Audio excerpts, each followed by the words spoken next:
Vos émissions préférées sont toutes sur Radio Grand Lac. Il y a de la joie. Le journal des bonnes nouvelles avec Laura sur Radio Grand Lac. Oh, mais quel bonheur de démarrer cette semaine et ce mois de mars printanier avec celle que vous attendez toutes et tous. Alors, je voulais laisser un petit peu de suspense et tu parles. Voilà, et tout le monde était en train de se dire, mais qui est-ce qui lance ? C'est The Campy, The Girl Campy. Bonjour tout le monde. Celle que le monde entier nous veut, mais que personne vient chercher. C'est étonnant d'ailleurs. La Miss Campy, Laura Campisano. C'est moi. Bonjour tout le monde, bonjour à tous, bonjour JP. Bonjour Laura. Et bonjour le soleil. Comme quoi, un lundi au soleil, c'est possible. Alors, je vais quand même dire, pour celles et ceux qui ne te voient pas ce matin, tu es radieuse aujourd'hui. Je sais pas ce que tu as fait ce week-end. Ben rien, justement. Mais alors, tu es waouh. Voilà. Eh ben merci, je suis très contente. Ça ne se voit pas, ça fait du bien d'entendre. On fera une photo si tu veux. Eh ben on fera une photo. Comme ça, on montrera. Les gens pourront voter. Non, je déconne. On n'est pas sur. Ah bah non, on peut plus le dire. Bah non. Parce qu'elle n'existe plus. On t'en fout. Pardon. Elle n'existe plus. Petite vanne du matin. Et c'est pas mal. Non, mais la première bonne nouvelle du jour, en vrai de vrai, c'est que le printemps est à nos portes. Où ça ? Le printemps arrive dans 17 jours sur le plan calendaire et donc ça c'est l'excellente nouvelle. On va enfin pouvoir lâcher les manteaux et les écharpes et de nouveau savourer le rayon du soleil sur nos visages. Ah, ça va faire du bien, ça va être cool. Ça va être trop bien, le printemps, tout ça, ouais. Et ça c'est des bonnes nouvelles par exemple. On démarre par une bonne nouvelle. Le printemps c'est une bonne nouvelle. Donc oui, tout à fait. Le printemps, c'est la renaissance. Oh là là. C'est tout ça, c'est la nature. T'as vu avec les belles jonquilles que nous avons devant le studio. Mais vraiment, je pense que c'est ma saison préférée. De toutes les saisons, le printemps, ce réveil de la nature, là, ce sera la bonne nouvelle. Du jour, c'est la saison préférée de Laura Campisano. Bah voilà, vous êtes très heureux de le savoir. Donc je poursuis avec les bonnes nouvelles locales, si t'es d'accord. Oui, je suis entièrement d'accord. Alors le local, là, c'est un peu moins local comme d'habitude, parce qu'en général, j'essaye de chercher Chambéry et Aix-les-Bains, mais là, je vous ai trouvé d'autres bonnes nouvelles pour parler du local. Notamment, on va en Haute-Savoie, donc ça reste le pays des deux Savoies. Haute-Savoie, pas en Haute-Savoie. Ouais, mais moi, je suis du Nord, hein, je revendique cet accent. Tu as bien raison. Quelqu'un, il y a pas très longtemps, m'a dit que je n'avais pas d'accent pour quelqu'un qui venait du Nord, donc je tiens à saluer ce compliment. Le réalisateur Gilles Perret, originaire de Haute-Savoie, a remporté le César du meilleur documentaire pour La ferme des Bertrands, qui est une exploitation laitière du hameau de Quincy à Mieuxy. Donc bravo à lui et bravo bien sûr à cette exploitation qui, on en a besoin, font vivre les agriculteurs, les exploitants de coopératives laitières, etc. Oui, mais en fait, exactement. Heureusement qu'ils sont là et je suis très heureuse de savoir que un documentaire. Alors, Gilles Perret, il fait souvent des documentaires sur le travail. C'est pas son premier Oscar, son premier César, pardon. C'est parce que la nuit des Oscars a eu lieu le lendemain, cette nuit. Et donc effectivement, c'est pas son premier puisqu'il parle très souvent du monde du travail. Et là, je suis très contente qu'il se soit intéressé au monde agricole et ça fait un peu briller notre région. Mais bien sûr. Alors, est-ce que tu savais que la chartreuse, là, je sais que je vais t'intéresser, était une boisson cotée dans le monde, notamment aux États-Unis et un peu partout. Bien sûr, à consommer avec modération. Bien sûr. L'abus d'alcool étant dangereux pour la santé. C'est quand même incroyable à quel point une liqueur de plantes fabriquée et produite par des moines, ici dans le massif de la Grande Chartreuse, peut avoir une telle aura. Avec et en fait, une recette secrète et une production qui se passe minimaliste. Oui, tout à fait. Et c'est pour ça, du coup, que ça a un retentissement aussi important. Une bouteille de chartreuse jaune a été vendue 16 500 € le 25 février dernier aux enchères. Elle a été mise aux enchères par la maison Agut dans les Hauts-de-Seine. Cette bouteille daterait de la seconde moitié du 19e siècle et elle est fabriquée donc par des moines, toujours de la même manière et pas plus. J'avais lu un article il y a pas très longtemps, l'année dernière je pense, dans Le Monde, où les moines qui produisent les pères chartreux, etc. Qui sont 4 à connaître. Ils veulent pas en faire plus. Et ils ralentissent même, ils veulent pas en faire plus, ils veulent rester tels qu'ils sont, parce que sinon ça perdrait de toute son importance en fait finalement. Et ils ont tout à fait raison, je tiens à le dire. On passe au national avec un nom que vous ne connaissez peut-être pas. Ce nom c'est Luca Proto-Popescu. Est-ce que tu connais ce garçon? Non, je ne connais pas, mais je me demande quel connaître. Eh ben, c'est un champion. C'est une star à Marseille. Et non, ce n'est pas un ami de Jul ou de SCH. Il est numéro 1 mondial des échecs chez les moins de 8 ans. Il a battu son ex-entraîneur classé maître international. Il a démarré les échecs à 4 ans. Et comme Mozart, qui était aussi un prodige à peu près au même âge, c'est un petit garçon qui, pour le moment, ne laisse pas sa place. Donc en fait tout le monde de sa place, mais personne ne va lui prendre puisqu'il est trop fort. Donc bravo Lucas, puisque vraiment c'est une star locale et au niveau international maintenant. Alors est-ce que quelqu'un, je ne sais pas, peut-être JP, t'as dit quelque chose, l'application Binôme? Non, moi, tu vas voir. Tu me poses des questions ce matin, mais on n'a pas bossé avant, donc je sais pas. Non, mais une application, on sait jamais. Peut-être que, à part l'application Radio Grand Lac, il y en a d'autres quand même. 2-3. Oui, tout à fait, mais c'est celle-là la plus importante, bien sûr. Tout à fait. Je me doute bien. Alors, l'application Binôme, elle permet à des personnes en situation de handicap de trouver un partenaire valide pour partager leur passion du sport. Donc, c'est le cas d'Arthur, qui a trouvé un binôme en la personne d'Abdallah, qui court avec lui depuis 4 ans, alors qu'il est déficient visuel.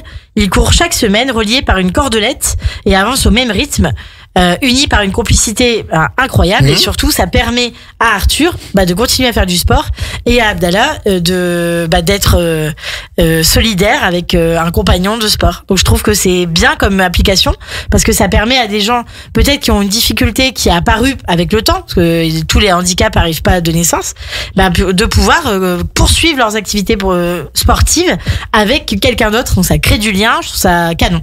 Donc c'est pour ça que je vous l'en parle. C'est une bonne nouvelle. C'est une bonne nouvelle. Autre bonne nouvelle pour la loutre. Oui.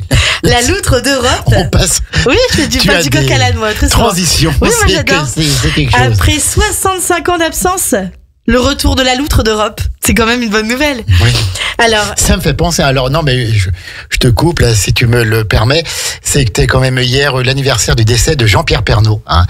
Et c'est quoi le rapport avec la loutre? 3 ans. Non, mais parce que tu parles, voilà, de la loutre, et on se croirait vraiment dans ce très beau journal de 13h, oui, avec Jean-Pierre Pernaut. Avec des infos qui tournent. Ça me faisait tilt maintenant, donc voilà, je voulais te le dire. Un autre JP. Bisous. Oui, tout à fait. Donc après 65 ans d'absence, la loutre d'Europe fait son retour dans le sud de la France, qui est une excellente nouvelle pour l'écosystème local et pour les amateurs de loutre. Voilà, juste information très importante que je devais donner. Alors, JP, est-ce que tu as vu un petit truc en plus? Et non, je voulais aller le voir, je n'ai jamais eu le temps. Comment ça?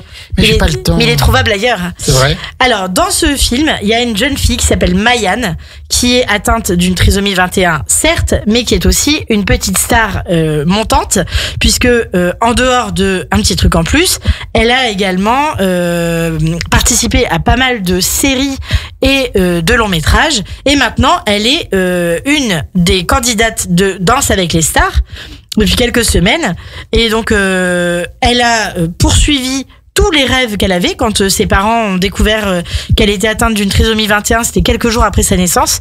Ils ne l'ont jamais abandonnée. Ils lui ont toujours permis de poursuivre ses rêves jusqu'à briller maintenant sur un parquet à la télévision devant des milliers de téléspectateurs. Ouais. Et donc, la preuve pour Mayan, comme pour d'autres, que en fait, on peut atteindre ses rêves même quand on est atteint d'un handicap. Tout à fait. Voilà, bravo. On a un petit truc en plus qui est certainement le talent, je suppose. Oui, et puis plein de choses. Ouais. Plein de choses. Donc je continue, on fera une petite pause après. Oui, bien sûr, c'est 11h09, on est en direct, on a encore le temps. Voilà. On démarre tranquille. Tranquille, donc on va à l'international maintenant. On va en Corée du Sud. Pour moi, c'est toujours des exploits, ces choses-là. Un étudiant qui est atteint de dystrophie musculaire a obtenu une maîtrise en rédigeant son mémoire une lettre à la fois à l'aide de ses clignements d'yeux et d'une souris à suivi oculaire. Incroyable. Alors, les gens sont incroyables, c'est stupéfiant. En fait, avec cette émission, j'essaie de vous montrer que oui, le monde n'est pas Jojo, mais qu'il y a aussi des humains qui redonnent la foi, en fait. Donc, on est capable du pire, et on le voit tous les jours à la télévision, et du meilleur, et on l'entend dans cette émission. Exactement. Donc, il y a de la joie. On rétablit un équilibre. 2 fois par mois sur Radio Grand Lac. Dans le Michigan, Jennifer Docker a découvert une bouteille dans une rivière. Alors, d'habitude, ces choses-là, on les trouve sur la plage en général. Là, bien sûr que dans la bouteille, il y avait un message, une lettre qui datait de novembre 1926, signée d'un certain George Morrow. Et cette bouteille et cette lettre ont été remises à la fille de ce dernier. C'est juste incroyable qu'elle ait tenu tout ce temps, 1926-2025, quasiment 100 ans. Je trouve que c'est spectaculaire comme le verre conserve bien le papier. Tout à fait. Information. USA, l'ancien joueur de NBA Michael Jordan, qui était la star de la cour de récré quand moi j'étais au collège. Bon, c'était hier. Avant-hier. Michael Jordan, il a inauguré son 4e centre de santé nommé Michael Jordan Family Medical Clinic. Il a été ouvert le 19 février dernier et il accueille tous les patients, y compris les patients non assurés. Comme vous le savez sûrement, chers auditeurs, aux États-Unis, si on n'a pas d'argent, on ne peut pas se soigner. Eh oui. Il n'y a pas de système de sécurité sociale comme chez nous et donc du coup, ça permet ce genre de cliniques qui sont des initiatives privées malheureusement, mais en tout cas heureusement que ça existe, de se soigner même quand on n'a pas d'assurance pour pouvoir payer les frais médicaux qui s'élèvent à des montants astronomiques. Alors les montants de frais médicaux, ils sont aussi très chers en France, mais sauf qu'on le sait pas. Mais sauf qu'on le sait pas puisqu'on a la sécurité sociale et la mutuelle. Et la mutuelle. Donc c'est important de repréciser ça. Et maintenant, je pense qu'on peut écoupour Bruno Mars. C'est la pause musicale dans Il y a de la joie. Au mois de mars. Bah oui, on a fait un petit effort, quoi. On a fait un petit effort. Maurice Avril se prépare pour dans un mois. Allez, on écoute, on est toujours en direct avec la Miss Campi, Laura Campisano, et on écoute la pause musicale. On revient tout de suite après, parce que tu as encore plein de bonnes nouvelles. Oui, j'en ai plein. Et puis alors après, je vous donnerai le programme de la journée. Exactement, donc on a encore plein de trucs à se dire. Allez, à tout de suite. Radio Grand Lac. Sur les bords du lac du Bourget, c'est la radio autrement. Il y a de la joie, le journal des bonnes nouvelles avec Laura sur Radio Grand Lac. Il est sympa ce jingle, hein? Ouais, j'aime bien. Il est super sympa, Laura. On a vraiment l'impression que on va nous annoncer des trucs de fou et c'est ce que je fais. Que Laura arrive, quoi. T'as sur mon cheval blanc. Laura Campisano en direct avec nous encore pour un quart d'heure pour ce journal des bonnes nouvelles. Il y a de la joie, ce rendez-vous que vous retrouvez 2 fois par mois, le lundi à 11h aussi à 11h pour commencer la semaine du bon pied et du bon œil. Pour voir pour voir un peu le côté brillant de la vie. Parce que ça. C'est beau ce que tu dis. Ouais, c'est les Monty Python qui ont fait Always Look on the Bright Side of Life. C'est ça. Mais j'ai juste fait une traduction. L'accent, il est bien aussi. Ah ouais, fluent. Laura. Alors c'est reparti. Yes. Eh bien, en bref, vous savez, c'est la petite avalanche de bonnes nouvelles. Premièrement, alors moi j'ai trouvé de l'anecdote rigolote comme tout et surtout trop mignonne. Une jeune TikTokeuse de 22 ans qu'on appelle sur les réseaux sociaux Zoziflingue, mais qui a un prénom et c'est Cassandre. Elle a relu son journal intime d'enfance en vidéo. Et donc elle racontait tout le temps l'histoire d'un certain Lucas dont elle était amoureuse quand elle était enfant. Et ben ce fameux Lucas l'a retrouvé du coup sur les réseaux et ils se sont donc reparlés. Et je trouve que les gens ont été extrêmement touchés par la sincérité, l'authenticité du récit de la jeune fille qui a lu son vrai journal intime. Alors heureusement je fais pas ça parce qu'en fait moi les miens je les ai commentés, c'est-à-dire que j'ai écrit des journaux intimes à l'époque en direct comme ça et plus tard la moi de 18 ans a commenté les journaux intimes de la moi de 14 ans. D'accord. Ce qui était très drôle parce que très sarcastique. Alors finalement je sais pas quelle est la version la plus rigolote. Peut-être la deuxième. Peut-être la deuxième. Ouais. Peut-être la deuxième. Mais un peu trop violent quand même les Nous clashs. Ferons une spéciale ouais. Alors depuis le 20 janvier, la Fédération française de gymnastique, alors ça c'est incroyable parce que franchement je m'attendais pas du tout à cette nouvelle et pourtant autorise le port d'un short par-dessus le juste au corps en compétition pour les femmes. Jusqu'à maintenant c'était pénalisé de 0,3 points si jamais les femmes avaient un short au-dessus de leur juste au corps. D'accord. Je comprends pas pourquoi c'est pénalisé, mais en tout cas maintenant ça n'est plus pénalisé, c'est autorisé. Donc enfin elles font à peu près ce qu'elles veulent. Je trouve que c'était une bonne nouvelle. C'est toujours, de toute façon, dès qu'il y a une bonne nouvelle pour l'avancée des droits des femmes, moi je trouve qu'il faut en parler. En France, on continue dans le même sujet. Tiens. La Poste a mis en vente un timbre à l'effigie de Lucie Randouin. Sais-tu qui est Lucie Randouin? Je ne sais pas. Eh bien, c'est une grande scientifique qui a découvert la vitamine B et la vitamine C, figure-toi. Et donc il était temps qu'on commence un petit peu à honorer sa mémoire, puisqu'elle a quand même participé au développement des sciences et de la nutrition, cette dame. D'accord. Mais jusqu'à maintenant, totalement oubliée de la surface de la planète scientifique. Alors, est-ce que tu es déjà allé à Vieux-Boucau? Parce que je sais que tu tournes, toi. Vieux-Boucau, je n'y suis jamais allé. C'est dans le sud-ouest. C'est dans le sud-ouest, tout à fait. Eh ben, tu sais ce qu'ils ont fait à Vieux-Boucau? Non. Ils ont interdit la corrida. Ah. Non, mais il faut le faire. Ouais. C'est incroyable. Donc, pourquoi c'est incroyable? Parce que dans le sud-ouest, les férias, tout ça, c'est quand même le lieu où, voilà. C'est un pays de la corrida. C'est le pays de la corrida. Eh ben, ils ont interdit les corridas et ce sera à partir de septembre 2025. Décision, en fait, qui est rarissime dans la région et qui fera peut-être, on ne sait pas, avancer la démarche ailleurs ou pas. Peut-être qu'elle restera seule. Comme le village des irréductibles gaulois, la Gaule est occupée, tout, non, un village d'irréductibles, peut-être que ce sera Vieux-Boucau, ce village d'irréductibles, on ne sait pas. Un seul village résistant encore et toujours l'envahisseur. Et la vie n'est pas facile pour les garnisons. Voilà. Baba au rhum, le Danone, petit bonhomme et aquarium. C'était très drôle. Voilà. Baba au rhum, c'est ma préférée. Avec la voix de Pierre Tchernia, c'était top. C'était magnifique. On va à Saint-Étienne. Oui. C'est à côté de Saint-Étienne, à Firminy. À Firminy, dans la Loire. Exactement. Eh bien, il y a quelques jours, 5 voisins ont secouru un couple de 93 ans pris au piège dans leur maison, en flammes, grâce à une échelle trouvée dans le garage. Donc, les héros du quotidien sans cap, je le dis tout le temps quand je fais cette émission, mais il y a toujours moyen de trouver des solutions pour aider son prochain. Et là, c'était une échelle, mais peut-être qu'ils auraient pu se faire la courte échelle, on ne sait pas. On ne sait pas. Mais en tout cas, ils ont sauvé ce couple de 93 ans. Et je trouve que c'est bravo. Donc juste, tu avais envie de le dire. Mais non, mais c'est très bien, Laura. Bravo. Mais bien sûr qu'il faut saluer tous ces exploits des anonymes au quotidien qui sont là et qui sauvent des vies. Voilà, tout à fait. Alors que des biens et des personnes. Tous les 15 jours, j'en ai des histoires comme ça à vous raconter. Et mais on n'en parle pas aussi dans la presse. Si je les trouve, c'est qu'elles sont accessibles. Oui. La petite rubrique film, série et livres feel good. Donc on commence par les livres évidemment avec La Fugue d'Aurélie Valogne, que vous connaissez sûrement pour Faut pas pousser mémé dans les orties, je crois. Elle en a fait pas mal des petits livres comme ça, Aurélie Valogne. Ils sont toujours très intéressants. Ça fait 10 ans qu'elle écrit.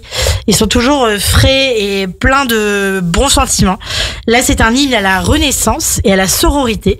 Une histoire touchante de guérison intérieure qui sort le 12 mars 2025. Et on s'arrête pas là parce que le lendemain, le 13 mars 2025, sort Villa Gloria, le dernier roman de Serena Giuliano que, à titre personnel, j'adore. Pourquoi? Elle écrit que des histoires qui se passent en Italie.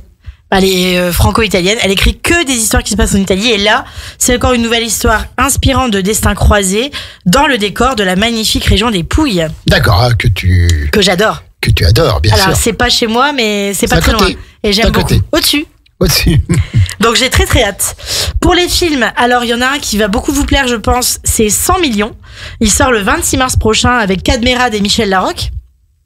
Alors c'est l'histoire d'un syndicaliste convaincu qui hérite d'une somme colossale et qui va devoir se débrouiller avec ses convictions, entre ses convictions et l'argent qu'il touche, qui forcément va changer le regard des gens vis-à-vis de lui, mais pas forcément ses convictions, si tu vois ce que je veux dire. Donc en fait, en tout cas, ça sort au cinéma le 26 mars prochain. Et également sur Netflix sort le 2 avril. Alors je suis un peu en avance, mais comme ça vous êtes au courant. Banger, qui est une série sur la scène électro, avec un casting 4 étoiles, dont Vincent Cassel en DJ qui veut pas lâcher les platines, et Laura Felpin. Bien évidemment, incontournable Laura Felpin, drôlissime. J'espère qu'un jour vous verrez Laura Felpin en spectacle, parce que elle s'appelle Laura, c'est un gage de qualité, mais surtout, elle est très très très drôle. Elle sait tout faire, cette fille. Il faut vraiment la voir. Et parlant de Laura Felpin, passons à Bref. Tu connais Bref? Bref, la série? Bien sûr. Bref. La série Bref 2 est sortie sur Disney+ et fait un tabac. Et en fait, dans la série Bref, il y a qui? Laura Felpin, avec la transition qui est travaillée là. J'ai travaillé, j'ai bossé moi. C'est mieux que le passage à la loutre tout à l'heure. Mais écoute, de temps en temps, j'aime bien surprendre mes auditeurs. Donc, Kian Kojandi revient pour un Bref 2. plus mûr, plus sage ou pas forcément. En tout cas, il nous parle de toutes les problématiques des quadras dont je suis et dont tu es sûrement, JP. Bien sûr. Pas très loin de moi, en tout cas à quelques mois près. Donc peut-être les passages par la dépression, peut-être le chômage, peut-être les ruptures, les relations toxiques, mais aussi tout un tas une galerie de personnages qui reviennent. Bien évidemment. Laura Felpin fait partie du lot. Elle est la colocataire de Kian Kojandi dans le Bref 2. C'est vraiment magnifique. Alors, tout le monde n'a pas Disney+, mais petite pépitas, je vous le dis quand même, le premier épisode est gratuit sur YouTube. C'est donc, cadeau. Voilà. C'est pour vous. Ça me fait plaisir. Et donc vraiment une belle série. Alors du coup, comme ça fonctionne très très bien, il est en train de se poser la question, est-ce que il ferait pas le Bref 3 un Bref 3 une seconde mouture après, parce que ça faisait quand même 10 ans qu'on l'attendait, le Bref. Alors une autre série qui va beaucoup te plaire, JP, je pense, vu que tu t'y connais quand même pas mal en Astérix et Obélix. Le combat des chefs. Est-ce que tu as entendu parler? Bah oui, bien sûr. Eh bien, Alain Chabat, meilleur second rôle au cinéma pour L'amour ouf, qui vient d'avoir un César. Fin de la parenthèse. Je me place des phrases subliminales dans... Eh bien, il a revisité les aventures d'Astérix et Obélix en série d'animation. Ça arrive très bientôt sur Netflix. Et à titre personnel, je l'attends oui, parce qu'on se rappelle du Chabat avec Cléopâtre, Mission Cléopâtre, qui a été un des meilleurs, si ce n'est le meilleur. Le meilleur. La meilleure série. De toute façon, il y avait peu à faire pour être meilleur que les autres. Quoi. Voilà, mais... Ouais, mais là, c'est difficile d'être meilleur que Alain Chabat, quoi qu'il arrive. L'humour, la finesse, enfin tout. Ouais, les jeux de mots, et voilà. Tout y est, quoi. C'est la perfection, donc j'ai hâte de voir cette série qui sort bientôt, le combat des chefs à surveiller. Et comme j'ai encore un petit peu de temps pour ce bonus track, allons-y. Le bonus track. Il y a un jingle là, non? Ah non, parce la bonne nouvelle, la dernière pour la fin. Elle est un peu longue par rapport à d'habitude. Ouais, bah vas-y. Alors, je vous dis juste, petite devinette. Il a connu l'exil. Il a traversé le Sahara. Il a traversé la Méditerranée sur des canots de sauvetage. Il a été emprisonné en Libye. Il est arrivé en France sans papier. Il a quand même réussi à obtenir un baccalauréat mécanique grâce aux associations. Je parle bien évidemment d'Abou Sangaré, qui a été sacré à Cannes pour l'histoire de Souleymane et qui vient d'être primé d'un César du meilleur espoir masculin 2025. Et c'est juste magnifique. Et il vient d'avoir un titre de séjour entre Cannes et les Césars. Et il a été régularisé, ce qu'il n'arrivait pas à avoir, parce qu'il y a quand même eu une OQTF, donc une obligation de quitter le territoire français. On a failli passer à côté de son talent. Et en fait, quand on l'écoute parler, on se dit, mais ce gars est d'une humilité, c'est quand même incroyable, parce que quand on lui dit, mais tu veux faire carrière dans le cinéma, il répond non, moi je suis mécanicien, je veux retourner au garage.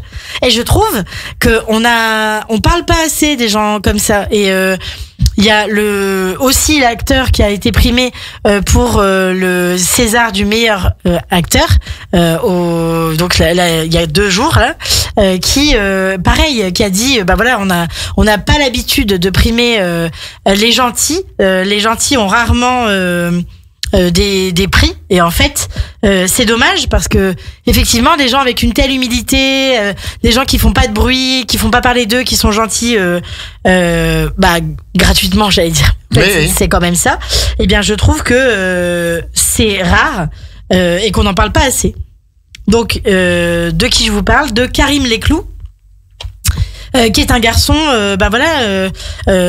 gentil, effectivement, et qui a dit sur la scène, c'est pas souvent qu'on donne des Césars à des gentils, à des gens qui d'habitude ne soulèvent pas de César, et qui a remercié les réalisateurs pour ce rôle qui est en fait qui lui a permis de réussir. Pour le roman de Jim, c'était les frères Larieux qui l'ont réalisé, et qui ont permis en fait à Karim Leclou de jouer un rôle presque qui lui colle à la peau, finalement, d'un gentil garçon. Ouais, d'accord. Donc c'est la victoire des gentils. Bah, c'est bien. Et de ceux qui ont galéré. Et on ne peut que être content. Et je termine avec un autre prix qui a été donné cette nuit, qui est un reportage, qui a gagné, enfin un film documentaire, qui est No Other Land, qui est un documentaire sur ce qui se passe actuellement sur la bande de Gaza, qui a été réalisé par un Palestinien et un Israélien. Qui sont unis par les liens, j'imagine, du sang, parce qu'ils s'appellent frères, et en fait ils sont censés être en guerre et qui sont en réalité se donnent la main pour aboutir à ce documentaire qui remporte le prix. Donc je vais quand même vous donner leur nom parce que c'est historique. Ils ont obtenu cette nuit cet Oscar du meilleur film documentaire. Donc entre un Palestinien qui s'appelle Basel Adra et Hamdan, je vais vous donner son nom entier parce que faut être précis dans les noms, et Yuval Abraham, Hamdan Balal et Rachel Zor, et c'est leur premier film en tant que réalisateur et ils obtiennent l'Oscar. Ouais, bravo. Du meilleur documentaire. Pour la preuve que la paix est censée gagner, ils ont déjà gagné à Berlin, et la paix est censée gagner tout le temps. Donc je termine cette émission avec un message de paix et je suis assez contente. Bravo Laura Campisano qui est avec nous 2 fois par mois pour ce journal des bonnes nouvelles. Il y en avait beaucoup. On te retrouve bientôt ? Dans 15 jours. Dans 15 jours ? Bon pied, bonne noté, c'est acté. C'est tout vu avec la direction. C'est tout vu avec la direction qui est en face de moi, donc ça devrait aller. Et en tout cas, merci Laura. Juste une petite annonce pour dire qu'à midi, bien sûr, il y a Flash Info avec Maxime. À 12h05, c'est Elodie avec Enquête de sens. Ouais. Personnellement, je vous retrouverai à 13h pour cette belle émission en partenariat avec l'Ordre des avocats du barreau de Chambéry. Et j'aurai à mes côtés Maître Sandrine Pavet pour parler des violences intrafamiliales. Ça risque de pas être très gai, mais on va donner important. Des conseils et des bonnes informations pour celles et ceux qui, hélas, sont victimes de cela. À 17h, c'est Sonia avec Grandiose. Et à 18h, c'est Local et c'est bon avec Eve. Quelle journée! Quel programme c'est comme ça dans le grand bain de la vie locale. Magnifique. Avec vous et pour vous.